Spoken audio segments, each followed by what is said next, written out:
Сәлем достар, бүгін сіздермен осындай дәмді әрі өте жұмсақ өзбекский лепешка дайындайтын боламыз.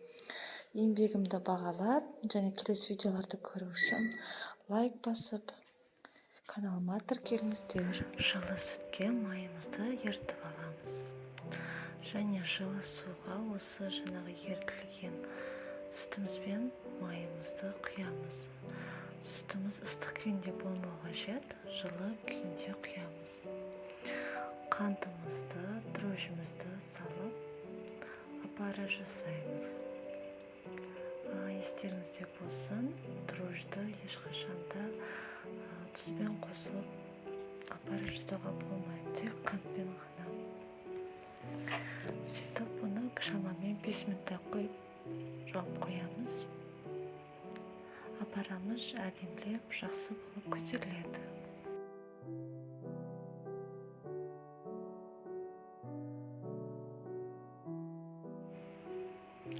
Мінекей апарамыз әдемі болып көтерілді. Қараңыздар, қандай 2 есе болды.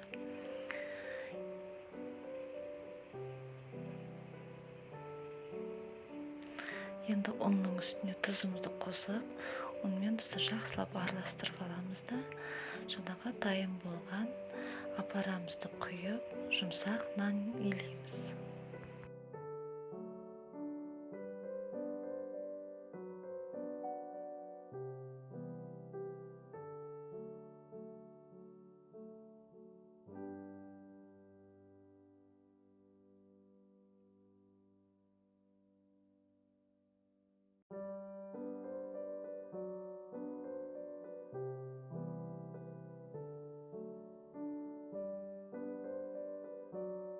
Жұмсақ нанымызды салафанмен немесе пищевой пленкамен жауып, шамамен жарты сағатқа қойып қоямыз.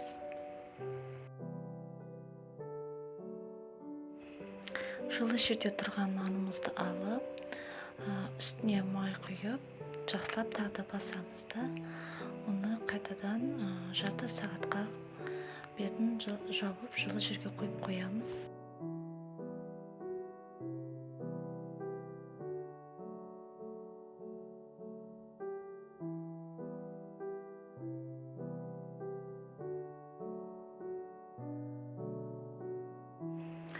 Мінекей нанымыз әдемі 2 есе болып көтерілді.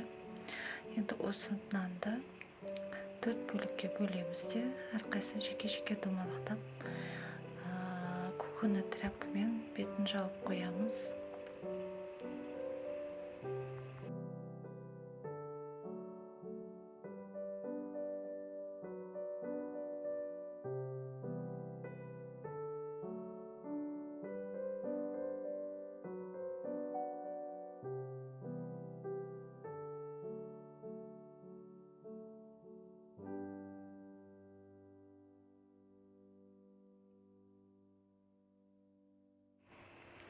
Шамамен 5 минуттан тұрғаннан кейін жаңағы духовканың листіне 4 күлшемізді тіземіз. Аралары кішкене алшақ болу қажет, себебі нанымыз 2 есе болып көтеріледі. Енді бұл өзбекский лепешка болғандықтан әр күлшенің тура ортасынан жұдырығымызбен басып шығамыз. Содан кейін 15 минутқа бетін кухонный тряпкамен жауып, тағы да біраз уақытқа тындырып қоямыз. Қараңыздар, нанымыз сондай керемет 2 есе болып көтерілді. Тағы да жұдырығымызбен бір рет басып шыққаннан кейін вилкамен ортасын осылай тағы да басып шығамыз.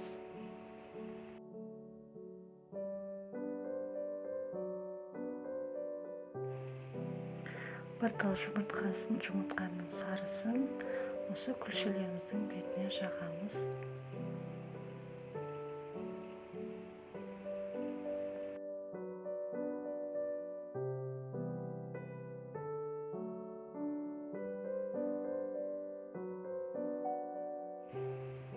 Күлшенің бетіне күнжіт сеуіп шығамыз.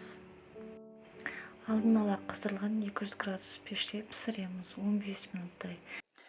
мінекей біздің жұмсақ лепешкаларымыз дайын.